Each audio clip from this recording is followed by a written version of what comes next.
Hello welcome to my channel. ఈరోజు video recipe వచ్చేసి chicken. రోజు రొటీన్గా చేసుకునే చికెన్ కర్రీ బోర్ కొడితే ఇలా ములక్కాడ చికెన్ ఎలా చేయాలో చూద్దాం రండి. చికెన్ నీట్గా వాష్ చేసి పక్కన పెట్టుకోవాలి. అలానే చిన్నగా కట్ చేసి పెట్టుకున్న ఆనియన్స్, ఒక 2 టమాటోస్, అలానే చిన్నగా కట్ చేసి వాటర్లో పెట్టుకున్న ములక్కాడ పీసెస్ పక్కన పెట్టుకోవాలి. ఇప్పుడు స్టవ్ ఆన్ చేసి ఒక పెద్ద కడాయి పెట్టుకుని ఒక 4 స్పూన్స్ ఆయిల్ వేసుకోవాలి. కర్రీ కొంచెం ఎక్కువ క్వాంటిటీలో చేస్తున్నాం కాబట్టి ఆయిల్ ఎక్కువ వేసాను. అలానే ఇప్పుడు కట్ చేసి పెట్టుకున్న ఆనియన్స్ వేసి ఒకసారి బాగా మిక్స్ చేసుకోవాలి. కొంచెం సాల్ట్ వేసి మిక్స్ చేయడం వల్ల ఆనియన్స్ అనేది ఫాస్ట్గా కుక్ అవుతాయి. లో ఫ్లేమ్లో పెట్టి ఆనియన్స్ అనేవి జస్ట్ పేల్ పింక్ కలర్లోకి వచ్చేదాకా ఫ్రై చేస్తే సరిపోతుంది. ఎక్కువ ఫ్రై అవ్వాల్సిన అవసరం కూడా లేదు. జస్ట్ నార్మల్గా ట్రాన్స్పరెంట్ కలర్లోకి వస్తే చాలు. ఇప్పుడు చూడండి లైట్గా ఫ్రై అయింది కదా. ఇప్పుడు మూత పెట్టేసి ఒక 5 మినిట్స్ మగ్గనిద్దాం. చూడండి ఒక 5 మినిట్స్ తర్వాత లైట్ పింక్ కలర్ అనేది వచ్చింది కదా, ట్రాన్స్పరెంట్ కలర్లో ఫ్రై అయిపోయినాయి.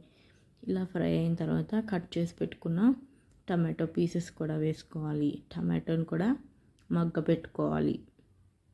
1 table spoon ginger garlic paste వేసి ఒకసారి బాగా మిక్స్ చేసుకోవాలి. అల్లం వెల్లుల్లి పేస్ట్ పచ్చివాసన పోయేదాకా ఫ్రై చేసుకోవాలి. ఆ టమాటోస్ అనేది ఫాస్ట్గా మగ్గాల్సిన అవసరం లేదు, ఎందుకంటే ఇవి 3 మళ్ళీ మగ్గనిస్తాం కాబట్టి టమాటో అనేది ఖచ్చితంగా మగ్గిపోతుంది. చూడండి ఇదంతా ఒకసారి బాగా మిక్స్ చేసి మూత పెట్టేసి ఒక 10 మినిట్స్ పాటు లో ఫ్లేమ్లో మగ్గనిస్తే చూడండి ఆయిల్ అనేది ఫ్లోట్ అవుతుంది కదా. సో ఆనియన్ టమాటా అనేది పర్ఫెక్ట్గా కుక్ అయిపోయింది. ఇప్పుడు చికెన్ వేసుకోవాలి. మనం నీట్గా వాష్ చేసి పెట్టుకున్న చికెన్ వేసుకుని ఒకసారి బాగా మిక్స్ చేసుకోవాలి.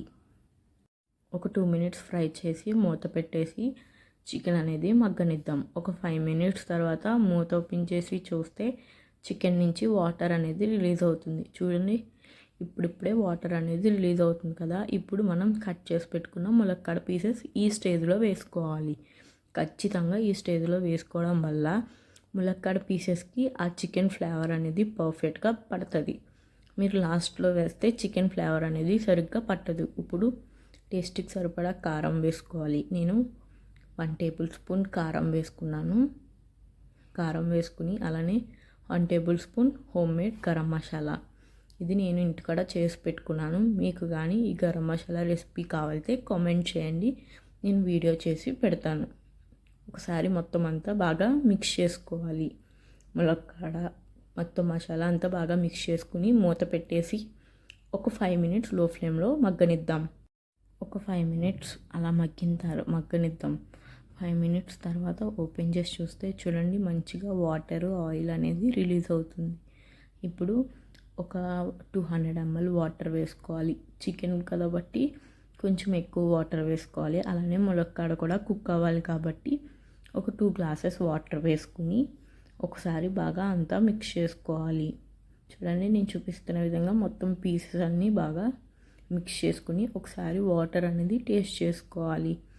ఇప్పుడు 1 table spoon Everest chicken masala powder ఉంటుంది కదా, వేసుకుని ఒకసారి బాగా మిక్స్ చేసుకుని సాల్ట్ కానీ స్పైసెస్ కానీ సరిపోతే టేస్ట్కి సరిపడగా అడ్జస్ట్ చేసుకుని బాగా మిక్స్ చేసి మూత పెట్టుకుని మగ్గబెట్టుకోవాలి.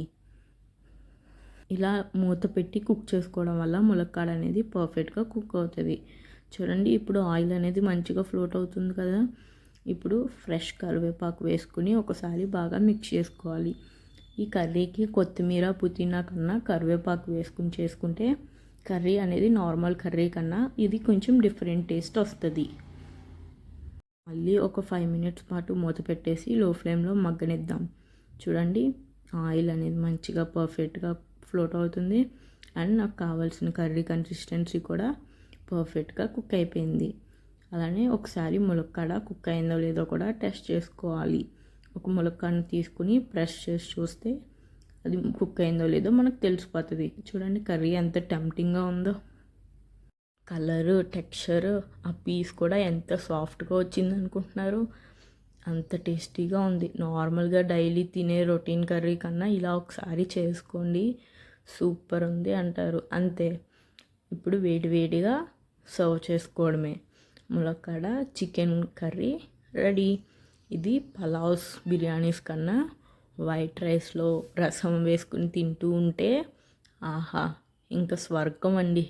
భోజనం అంతా కానిచ్చేస్తాం, అంత రుచిగా ఉంటుందండి.